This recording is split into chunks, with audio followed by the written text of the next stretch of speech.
It's me. I have returned. I, Andrew. Yeah, I know it's been taking a long time to make a video. I've been procrastinating for real. Hold on. So, my topic today is this. Well, it's about a couple things. First, I want to get on the subject of Kirkification.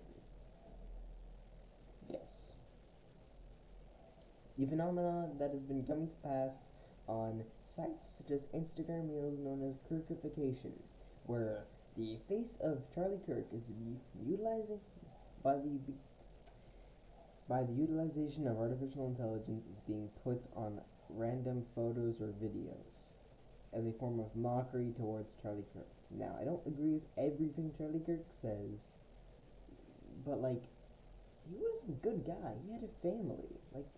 He he believed in God and Jesus Christ. He was pretty avid and devout in his faith. And people would just do that.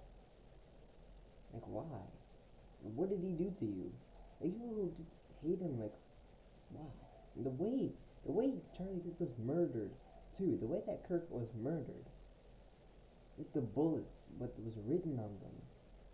It's so. Why? What kind of loser went out of their way to kill this man? Some terminally online loser just shot this man because they didn't like what he was saying. Really shows you who the enemies of Christ are. Well, just look it up for yourself. What was written on the bullets. Actually, you know what? I'll look it up. Because at this point, I just to rather accentuate my point. What was written on the bullets that shot Charlie Kirk? Yeah. Why is it just mewing?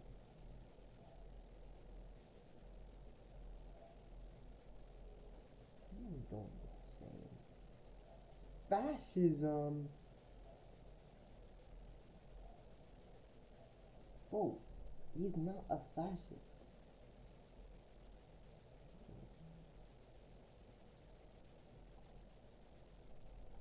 Oh. So some of the stuff that was written on these bullets were suck on this. Hey fascist, catch. And Bella Ciao. Bella Ciao is anti-fascist from France, I think, or Italy. How was Charlie Kirk a fascist? Wow, generally, political divides have gotten kind of insane now. Bro is not a fascist.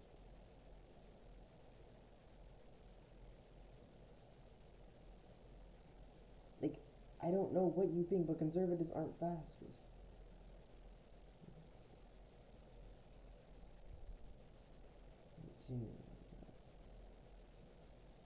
Let's see, what else? What did they write?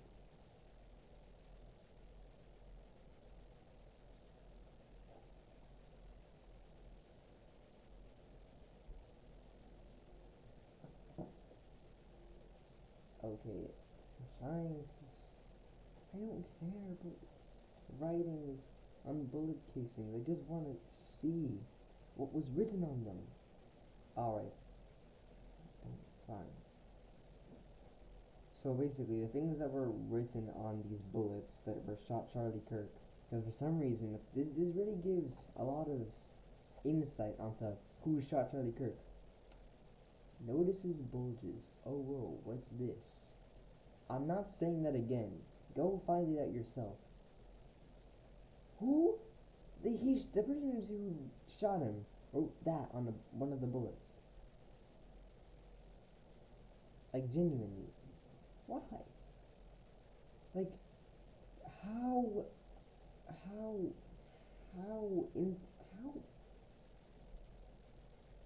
how much of a terminally online person do you have to be to think that that's something you should put on the bullet? Just don't write anything at that point.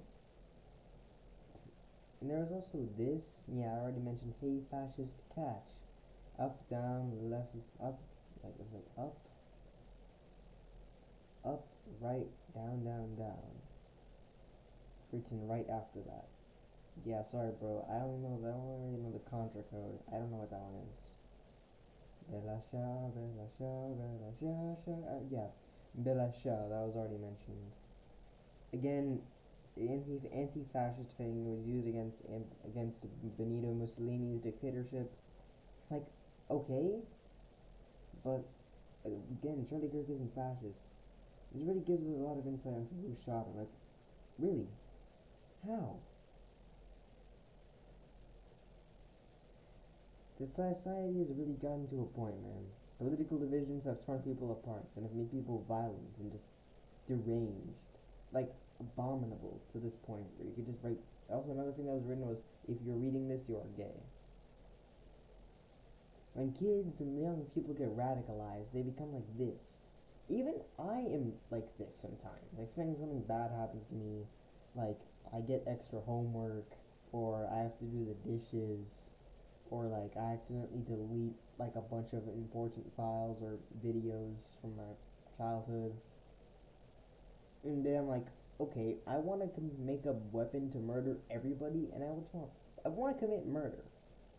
I feel like committing murder on somebody. I feel like, you know,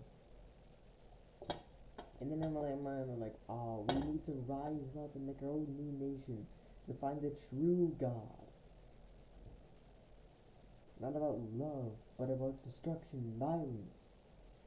A lot of blasphemous and heretical thoughts that go through my head whenever I'm mad. I know, sounds weird, but yeah.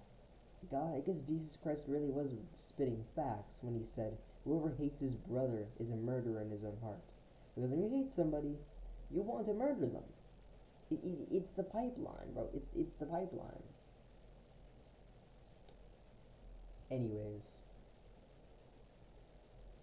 I hope people actually watch some of these ones. God is love. Something I've had to deal with. Something to fix my faith. To make it work out. To try to find some way to, you know, deal with all the doubts and all the atheism. Sometimes I see people arguing in comment sections, not in my videos aren't that popular, but of other people's videos. And I remember like just watching them, looking at that, and just feeling sad. Like, and I don't like looking at it. I don't like when my faith is challenged or shook or shattered a little bit, you know?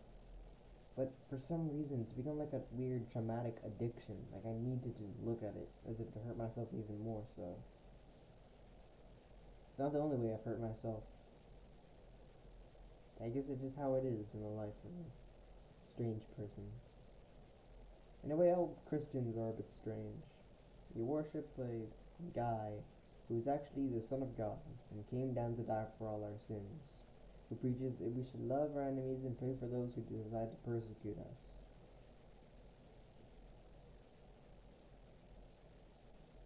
And we believe we should all love each other and forgive each other no matter what, and always give somebody a second chance, even if they're a bad person. I guess it seems kind of absurd, but it's this kind of extraordinary sense of love, of morality, that helps build society together, bring us together. People make mistakes. People do things wrong. Sometimes people do something so wrong that they may never be forgiven. But God is always there. And He will forgive. Even if you do not deserve it, because none of us do. But God will forgive you. And He will show you love. He will not hurt you or judge you based on how you look or your actions. He cares about what is deep inside of you. In your heart, in your mind, your intentions. Not just the things you do, but the thoughts behind them. God is the one who knows and understands the real things. The true God, the true judge, who knows the truth behind all things. True morality and love is within God. God is sort of like the culmination of all these things. Of morality and justice. I feel like I'm just kind of yapping here. I know. It is always a bit of a yapping session, especially now. I feel like I needed to make a video. People hate more than ever, but sometimes there's a glimmer, a little light in the vast darkness. Some positivity, some nice, kind person. Doesn't even need to be a Christian or Catholic or anything like that. I'd say even an atheist in a church full of hatred and judgment of others and hypocrisy, that atheist, kind and moral, that person, that atheist, would be better morally and maybe even spiritually to some extent better than all the other Christians in that church.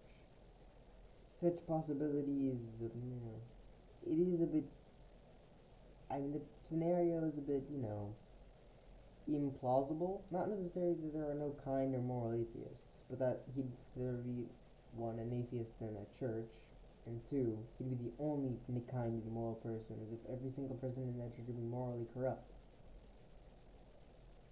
The church is all before the church, the Jewish temple, and Judaism has been corrupted many times by hypocrisy, by false gods back in the days of Judaism, and religious hypocrisy, and just caring more about rituals and sacrifices than actually being nice to people, and actually respecting God. God has always been about more about the intentions, about the desire behind things, about why you do it, and about, loving God and having faith in Him. More about believing than just doing something. About love rather than fear. Remember, when God first said to love Him, to love the Lord your God with all your heart. And then came the phrase, to fear the Lord. Not to be afraid of Him necessarily. You kind of should though, but to revere Him. To look upon God with awe, not to treat Him as just another guy, but as God, who can control everything. He thinks you into existence. He could simply decide that you don't exist 1 millisecond and boom, you're gone. But God is merciful. God needs mercy. It's more like this entire universe needs mercy and love in order to exist. Because if God didn't like something, or something pissed Him off, and He didn't have as much mercy as He did, if He didn't have infinite mercy, everything would be gone. Even love is necessary for this universe to exist as it does. Everything is crafted of love, structured and ordered and beautiful. You look at the galaxies and the stars in the night sky and the sky at daytime. It's all beautiful, isn't it? It's crafted of love, and the evil in the world is just a lack of that.